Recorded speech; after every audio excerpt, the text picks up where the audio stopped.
5 Seasons, 1988, a comic novel by Israeli author A.B. Yehoshua and translated into English by Hillel Halkin, follows Molkho, a mid-level Israeli bureaucrat, as he tries to re-enter the world of romance and intimacy after the death of his wife. Though often considered one of Yehoshua's lesser works, especially when compared to A Late Divorce, 1984, the novel has nonetheless been praised as finely observed and oddly moving, Kirkus reviews, and remains a valuable part of his literary output. The story opens at 4 a.m., the moment Molkho's wife succumbs to a 7-year battle with cancer. It is, for him, the most profound moment of his life. He believes he has distilled it into something pure and vivid, a moment filled with sensation, emotion, and even the soft maroon glow of the electric heater. Still, he worries he may have misjudged the tone. He had chosen music for her to die to, but now questions whether the breathless, staccato hunting horns of the Mahler Symphony were truly appropriate. Their marriage, for the past 7 years, had been devoid of romance and physical intimacy, marked perhaps by emotional austerity, if not sadomasochism. He remembers bathing her ravaged body, now fossilized by illness, into a species that had become extinct long ago or would perhaps not evolve for another 1,000,000 years. And yet, Molkho was steadfast in his devotion. As he reflects on their years together, even major national events, such as Israel's withdrawal from Lebanon, appear only as the backdrop to his wife's gestures or words. When the end finally comes and he steps outside for air, he feels a lump in his throat that refuses to release into grief, until it slowly dissolves. He thinks to himself, soon he too would be free. A well-off, middle-aged bureaucrat who is neither young nor old, Molkho finds himself unexpectedly eligible and aware of it.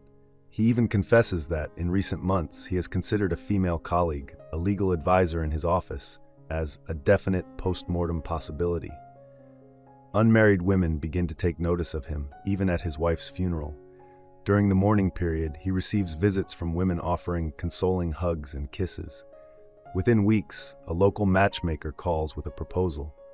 Throughout this strange period, Molkho remains in contact with his overbearing Levantine mother, whose advice is both earnest and embarrassing. She urges him to begin dating again without waiting the traditional year of mourning, but warns him to avoid public places like the movies. You know what people will think. You've done the right thing until now. His mother's advice doesn't end with public appearances. As far as I'm concerned, have all the sex you want, she tells him. Just don't get attached too fast. Try them out first. Try lots of them before you make up your mind. Molkho begins a tentative flirtation with the legal advisor at his office, which unexpectedly leads them to Berlin, the birthplace of his late wife, to attend an opera, an activity often discouraged for the recently bereaved. His grief still lingers, and when he shares the story of his wife's long illness, his companion responds coldly, "So you killed her little by little." The comment wounds him, but oddly, it also comforts him. It's as if a soft quilt were thrown over him, and he feels a warm, rich happiness in his veins. At that moment, a waiter discreetly places 2 checks beneath their plates, one for each. Molkho, ever frugal, immediately begins plotting how to avoid paying for the meal. His courtships are short-lived or doomed from the start. On a work trip to Galilee, he's disturbed to find himself infatuated with an 11-year-old girl. Later, the husband of a woman named Ya'ara, Molkho's old-school crush, approaches him with a strange request: seduce his wife so he can leave her guilt-free. Molkho hesitates, insisting she must have another partner lined up first. When he reunites with Ya'ara, she's not as beautiful as he remembers, still caught up in the memory of the charismatic man who once pulled her away from Molkho. He agrees to drive her to Yodfat, where she revisits the house she once shared with that man, a place tied to a painful miscarriage and a long recovery. The visit is melancholic and void of any real passion. More than his own mother, Molkho is preoccupied with his mother-in-law, who lives in a Haifa retirement home.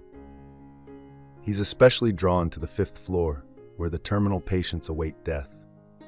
After the disappointment with Ya'ara, his mother-in-law asks him to help a friend's daughter, a Russian girl named Nina.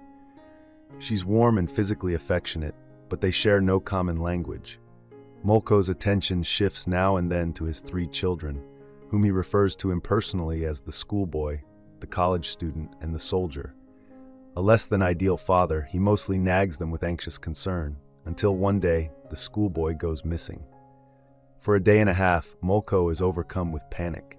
When the child is found safe, something in Molkho changes. A vital connection to life is reawakened. Soon after, his mother-in-law falls ill and dies.